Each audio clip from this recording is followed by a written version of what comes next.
क्या नात क्या है? कायनात। हाँ, मैं समझ तो गया था, लेकिन आपने क्या नात बोला था तो मैं थोड़े मजे ले लेते हैं। हाँ।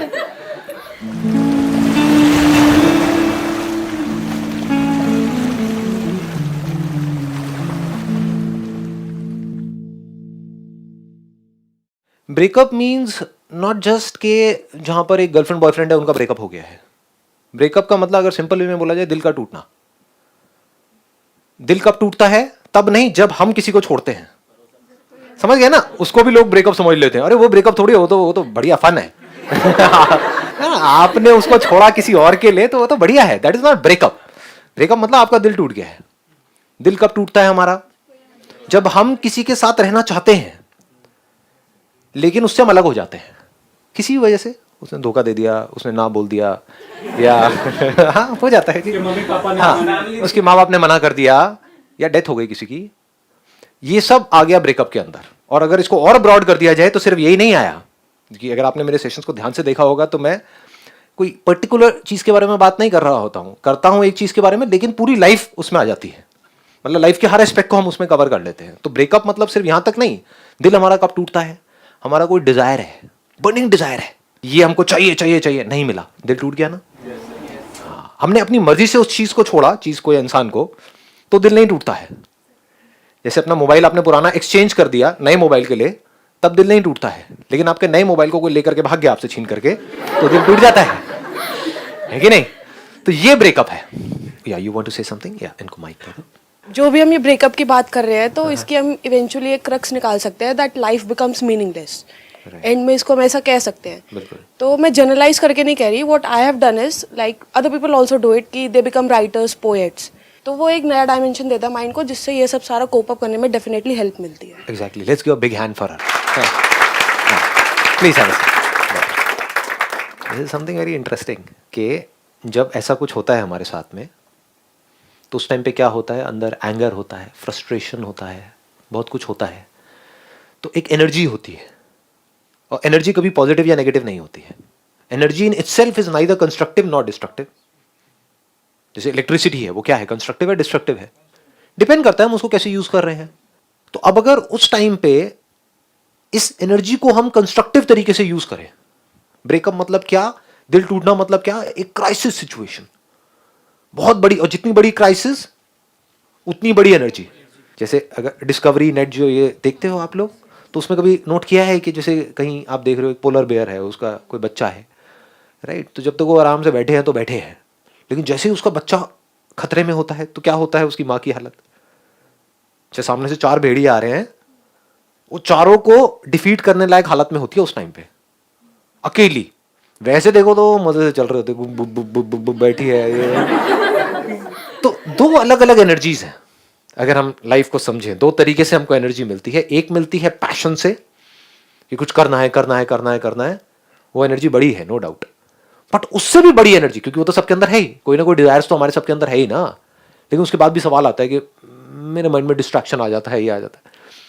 क्या कोई ऐसी भी एनर्जी है जहां पर कोई डिस्ट्रैक्शन नहीं है, जो वन पॉइंटेड है? क्योंकि हम किसी चीज को चाहते हैं तो वहां पर जो एनर्जी रिलीज होती है वो लिमिट में रिलीज होती है, वो थोड़ी रिलैक्स्ड एनर्जी होती है। जैसे if you are in a state of love, तो एनर्जी वहां पर भी होती है, बट बड़ी रिलैक्स्ड एनर्जी होती है। एक माँ बच्चे को कभी साथ में बैठे हुए देखो, वो प्यार की एनर्जी है। वहां पर क्या है? एक ठंडक है, एक रिलैक्सेशन है, एक दूसरे को हक किया हुआ है, आराम से बैठे हुए हैं, मतलब एक पैसिव एनर्जी है। In love there is passive energy. If I am talking about the intensity of love, अगर प्यार एक्चुअल में गहरा है तो, ऊपर ऊपर का है तो बात अलग है। बट इफ यू इंटेंसली, अब मुझे नहीं पता आप में से कितने हैं जिन्होंने किसी इंसान को या किसी भी काम से बहुत ज्यादा डीपली प्यार किया है। किया होगा तो वो मेरी बातों से कनेक्ट कर जाएंगे, किया ही नहीं होगा तो थियोरेटिकली ये सब क्या है, तो ठीक है, उनको नहीं समझ आने वाली। But intensely if you are deeply in love with a person, तो उस टाइम पे जो अंदर से एनर्जी होती है, वहां पर कुछ करने का मन नहीं कर रहा होता है, बस बैठे रहो उसकी आंखों में आंखें डाल करके और देखते रहो। ये नहीं आई बात समझ है ना? बहुतों को नहीं है। कुछ नहीं समझ आए तो बताना मेरे को, मैं उसको थोड़ा सा कोशिश करूंगा कि भाई खच्चरों को भी वो बात समझ आए। खच्चर ही है ना वो, जो आया इस दुनिया में, उसने प्यार नहीं किया तो कुछ किया ही नहीं, क्या किया? रोबोट की तरह आए और चले गए। अरे तुमने किया क्या? मैं कहता हूं प्यार करो तो पूरी तरह से करो, और अलग हो जाओ तो पूरी तरह से हो जाओ, बीच में मत अटको जा करके। दोनों ही तरफ एनर्जी है, अलग अलग तरह की एनर्जीज है। प्यार में अलग तरह की एनर्जी है, और जब प्यार की वजह से दिल टूटता है उसमें एक अलग एनर्जी है, वहां से एक अलग डायमेंशन ओपन होता है, यहां से एक अलग आपका डायमेंशन ओपन होता है।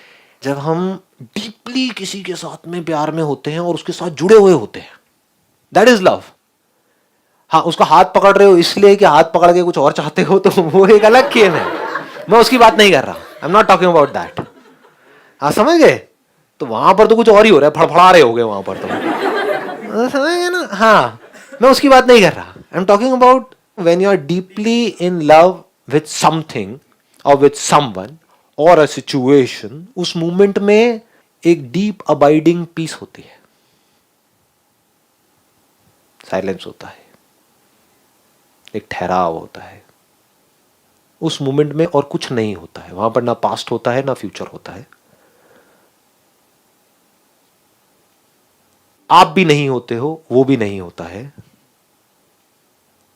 सिर्फ प्यार होता है, सब कुछ जुड़ा पड़ा होता है। ये आप तब मेरी इस बात की डेप्थ को समझ सकते हो जब आपने कभी ठहरे हो, कभी मतलब कभी लाइफ में ठहरे हो, फड़फड़ाए रहे हो तो नहीं समझ आएंगे, तो भागे जा रहे हो, उसको देख रहे हो, इमेजिन कर रहे हो, मैं उसकी बात नहीं कर रहा। वहां कोई इमेजिनेशंस नहीं होती है, कोई थॉट्स नहीं होते हैं, अंदर कुछ आप बोल नहीं रहे होते हो, समझ गए? नहीं तो हम अंदर बोल रहे होते हैं, अच्छा अब यहाँ से ना वहां जाएंगे, ये करेंगे, पार्टी करेंगे, ये मैं उसकी बात नहीं कर रहा हूँ। ना ना ना ना ना ना, हाँ, ठहराव है। वहां पर क्या होता है, आप पूरी तरह से जुड़े हुए होते हो इस पूरी क्रिएशन के साथ। आप जुड़ एक से रहे हो, आपको लग रहा है, लेकिन आप एक से नहीं जुड़ रहे हो, आप सबसे जुड़ गए हो। इसको प्यार बोलते हैं। जब आप खुद के बारे में ही सोचते रहते हो तब आप दुखी होते हो। सोचते रहो खुद के बारे में, दुखी हो जाओगे। दुखी होने का सबसे आसान रास्ता आप लोगों को बताता हूँ। ये सब सीक्रेट्स हैं ये अंदर की दुनिया के, ये पता नहीं है दुनिया को, क्योंकि अपने आप को बैठ के कभी ऑब्जर्व नहीं करते हैं, सिर्फ बाहर भागते रहते हैं चीजों के पीछे। दुखी होने का सबसे सिंपल तरीका बताऊं, अपने बारे में सोचना शुरू कर दो। मैं ये, मैं वो, मैं उन, गारंटेड दुखी हो गए। सोचना मतलब उलझ जाना, बिना सोचे सिर्फ देखना, होना, सुनना, फील करना, टच करना, मतलब अपने आप को खो देना। कि अगर किसी की आंखों में देख रहे हो तो एक है देख करके कुछ सोच रहे हो, एक है सिर्फ देख रहे हो। दोनों में कुछ फर्क है। When you are in a deep state of love, so there is no need to act there. एक दूसरी स्टेट होती है जहां पर आपका दिल टूट जाता है, वहां पर आप रिलैक्स नहीं हो सकते, वहां पर कोई जुड़ा पड़ा नहीं है, एनर्जी कॉन्सेंट्रेट हो गई है। यहां पर कभी फील किया है जब दिल टूटता है तो कहां आती है एनर्जी? यहां आती है, यहां आती है। जैसे होता है ना कि किसी पोएट की बातें सुनते हैं तो दिल में कुछ होने लग जाता है, और किसी की सुनते हैं ना ठीक है बेकार है ना। कुछ देखते हैं, कोई पीस ऑफ आर्ट, तो कुछ होता है, तो उसकी बात चल रही है। जब दिल टूटता है पूरी तरह से, जब ब्रेकअप होता है और यहां पर एनर्जीज होती हैं, तो अब अगर उसको आप ढंग से चैनलाइज करते हो, आपको पता है उस एनर्जी की वैल्यू क्या है, तो अब आप इतने क्रिएटिव हो सकते हो जिसकी कोई हद ही नहीं है। क्योंकि नॉर्मली हमारी एनर्जी एक जगह पर कभी इकट्ठी होती ही नहीं है। होती तो आप मेरे से ये सवाल नहीं पूछते कि मैं डिस्ट्रैक्ट क्यों होता हूं अपने गोल से, क्योंकि गोल्स यहां बने हुए हैं सारे के सारे। जब एनर्जी यहां होती है तो उसको एक्सप्रेस होना ही है, या तो वो डिस्ट्रक्टिव तरीके से होगी या कंस्ट्रक्टिव तरीके से होगी। और उस समय अंदर से आप अपनी ऐसी ऐसी डायमेंशंस को देख रहे होते हो जो नॉर्मली आप नहीं देख सकते। तब आप जो एक्चुअल में होते हो वो आपके थ्रू होने लग जाता है। That is the highest creative expression possible on this earth. जितने भी आर्टिस्ट हुए हैं, द ग्रेटेस्ट ऑफ आर्टिस्ट, उनको आप सबको देखोगे तो सबके पीछे कहीं ना कहीं आपको ब्रेकअप मिलेगा, सबका दिल टूटा हुआ मिलेगा। बड़े से बड़े मॉन्यूमेंट देख लो, ताजमहल की बात हो रही थी अभी, कैसे बना? दिल से बनाना, दिमाग से नहीं बनाना। दिमाग से तो पता नहीं कितनी चीजें बनी। दिमाग से जो बनता है उसको दिमाग तोड़ देता है टाइम के साथ में। दिमाग से आपने बहुत बड़ी बिल्डिंग बनाई, कोई और दिमाग से कोई बड़ी बिल्डिंग बना देगा।